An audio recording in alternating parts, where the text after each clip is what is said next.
Pertanyaan selanjutnya. Assalamualaikum warahmatullahi wabarakatuh. Waalaikumsalam warahmatullahi wabarakatuh.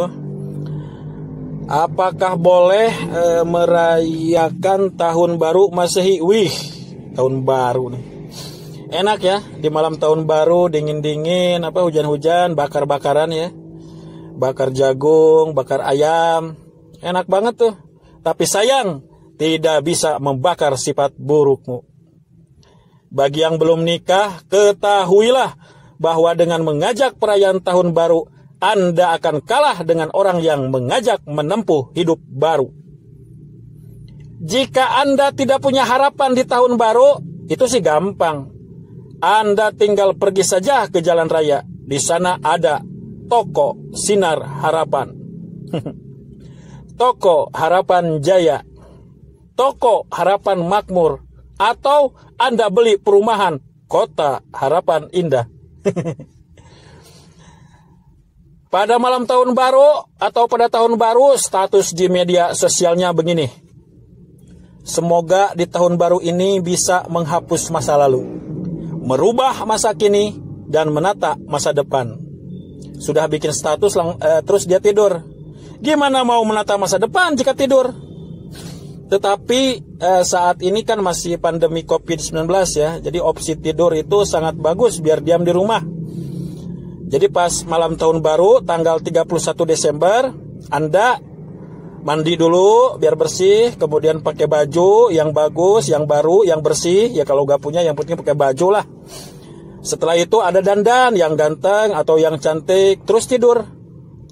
Berarti Anda tidur 1 tahun. Biar besoknya semangat menghadapi masa depan. Kembali ke pertanyaan tadi itu apakah boleh merayakan tahun baru Masehi? Yang jelas kalau maksiat tidak boleh. Bukan hanya pada tahun baru, tapi maksiat itu tidak boleh dilaksanakan pada kapanpun. Selama-lamanya maksiat tidak boleh dilaksanakan. Tapi saya mengisi tahun baru dengan hal yang positif. Misalnya zikir, doa bersama, dan lain-lain. Kalau diisi dengan hal-hal yang positif seperti yang barusan, itu boleh. Lah kok boleh sih? Bukankah kelahiran Yesus dijadikan landasan penetapan tahun 1 Masehi? Sedangkan Yesus melekat pada kata Masehi. Sehingga apabila merayakannya akan tasyabuh, menyerupai agama lain. Begini. Allah Subhanahu wa taala berfirman dalam Quran surat Yunus ayat 5. A'udzubillahi minasyaitonir rajim. Bismillahirrahmanirrahim. Wallazi ja'alas samsa diya'a wal qamara nuran wa qaddarahu manazila lita'lamu 'adadas sinina wal hisab. Ma khalaqallahu dzalika illa bil haqq yufassilul ayati liqaumin ya'lamun. Shadaqallahul azim. Dalam Quran surat Yunus ayat 5 artinya, dialah yang menjadikan matahari bersinar dan bulan bercahaya. Saya ulangi, dialah atau Allah yang menjadikan matahari bersinar dan bulan bercahaya, dan ditetapkannya manjilah-manjilah, tempat-tempat bagi perjalanan bulan itu, supaya kamu mengetahui bilangan tahun dan perhitungan waktu. Saya ulangi, supaya kamu mengetahui bilangan tahun dan perhitungan waktu. Allah tidak menciptakan yang demikian itu, melainkan dengan hak. Dia menjelaskan tanda-tanda kebesarannya kepada orang-orang yang mengetahui. Kemudian dalam Quran surat Al-Kahfi ayat 25, Allah Subhanahu wa taala berfirman, A'udzubillahi minasyaitonir rajim. Bismillahirrahmanirrahim.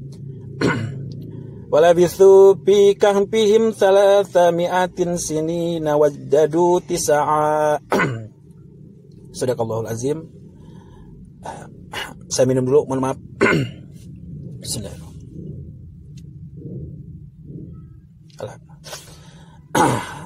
Dalam Quran surat Al-Kahfi ayat 25 artinya, dan mereka tinggal dalam gua mereka 300 tahun dan ditambah 9 tahun lagi. Dalam Quran surat Yunus ayat 5 ada dua model perhitungan atau kalender. Kemudian dalam Quran surat Al-Kahfi ayat 25 tentang kisah Ashabul Kahfi yang tertidur selama 300 tahun menurut kalender matahari atau 309 tahun menurut kalender bulan. Karena ada selisih ya antara kalender matahari dengan kalender bulan. Selisihnya itu 9 tahun untuk setiap 300 tahun itu. Jadi begini, perhitungan tahun ada dua model. Yang pertama ada yang disebut dengan kalender matahari yang didasarkan peredaran bumi mengelilingi matahari atau revolusi bumi. Revolusi matahari apa revolusi bumi ya? Ya intinya itulah kalender matahari. Saya lupa, nanti baca aja di Google ya. Kemudian yang kedua itu kalender bulan yang didasarkan peredaran bulan mengelilingi bumi atau revolusi bulan. Nah, kalender matahari itu dianut tahun Masehi, sedangkan kalender bulan dianut tahun Hijriah. Namun kalender matahari, begitupun kalender bulan tidak bisa diklaim sebagai milik pribadi atau milik suatu agama, entah Kristen maupun Islam. Karena keduanya adalah kalender milik bersama, karena digunakan sebagai standar penanggalan di seluruh dunia. Seperti halnya dengan penanggalan Tionghoa dan Saka ya. Misalnya, amit-amit ya, ini misalnya, amit-amit tapi ya, ada orang jatuh, tangannya patah.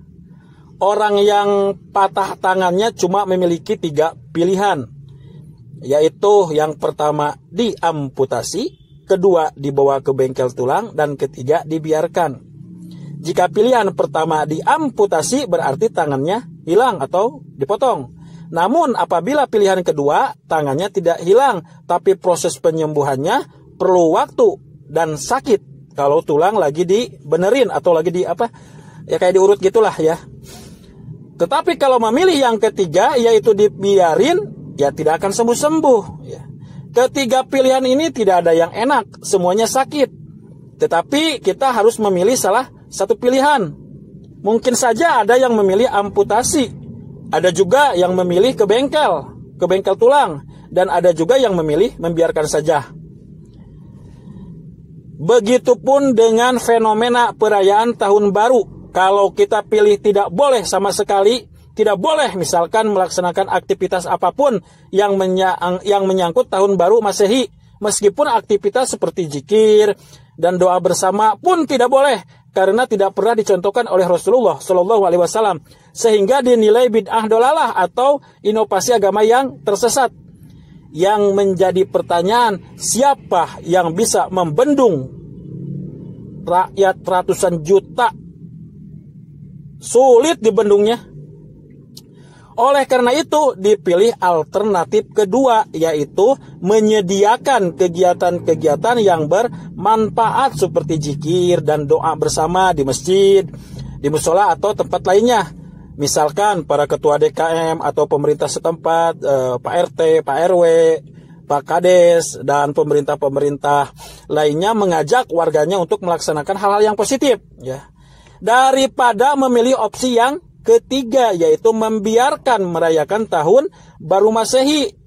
Takutnya memang banyak kejadian kan ya. Merayakan tahun baru Masehi di tempat-tempat umum yang berpotensi terjadi kemaksiatan. Jadi intinya ini kan hanya perhitungan kalender saja. Kalau Masehi adalah kalender matahari dan pencetusnya non-muslim. Saya lupa namanya. Tapi asal mulanya kan di daerah Eropa ya. Coba cari-cari info di Mbah Google tuh. Asal mula tahun Masehi.